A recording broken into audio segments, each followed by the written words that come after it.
प्राचीन काल में कलाग्राम नाम का एक नगर था जो अपनी शिल्पकारी के लिए प्रसिद्ध था। वहीं माधव नाम का एक मूर्तिकार रहता था। माधव की कला में ऐसा जादू था कि वो पत्थर को छू दे तो वो बोल पड़ता था। उसकी बनाई मूर्तियां इतनी जीवंत होती थीं कि लोग उन्हें असली समझ बैठते थे। धीरे धीरे माधव की ख्याति 7 समुद्र पार तक फैल गई। राजाओं और महाराजाओं की कतार उसके द्वार पर लगने लगी। लेकिन जैसी जैसी प्रसिद्धि बढ़ी, माधव के मन में ये भावना घर कर गई कि उससे बड़ा कलाकार इस दुनिया में कोई नहीं है।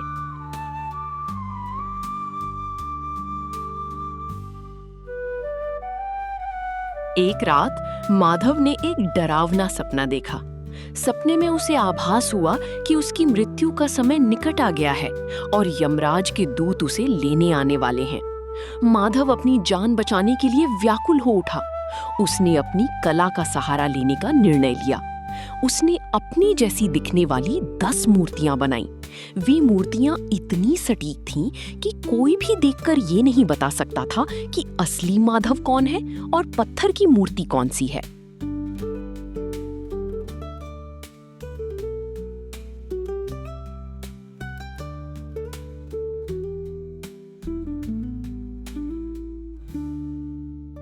जब यमदूत माधव के प्राण लेने आए तो वे चकित रह गए। वहां एक ही जैसे दिखने वाली 11 माधव खड़े थे।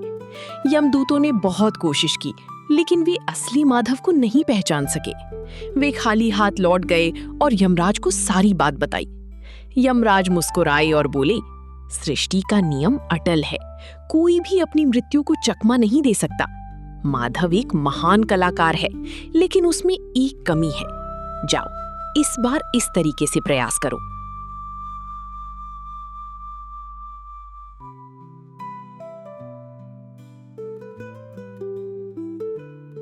यमदूत दोबारा पृथ्वी पर आए। उन्होंने उन 11 मूर्तियों को गौर से देखा और जोर से बोले, वाह, क्या अद्भुत कलाकारी है। इन मूर्तियों को बनाने वाला निश्चित ही महान है। लेकिन अफसोस, कलाकार ने एक बहुत बड़ी गलती कर दी है। अगर वो मेरे सामने होता तो मैं उसे बताता कि इस मूर्ति की नाक में एक छोटा सा दोष रह गया है। अपनी कला की बुराई सुनना माधव के लिए असहनीय था। उसका कलाकार वाला अहंकार जाग उठा। वो तुरंत चिल्लाकर बोला, असंभव, मेरी बनाई मूर्ति में कोई दोष नहीं हो सकता। बताओ, कहाँ है गलती? जैसे ही माधव बोला, यमदूत ने मुस्कुराते हुए उसका हाथ पकड़ लिया और कहा, बस यही तुम्हारी गलती थी माधव, तुम्हारा अहंकार। पत्थर कभी बोलते नहीं हैं। माधव को अपनी गलती का एहसास हुआ, लेकिन तब तक बहुत देर हो चुकी थी।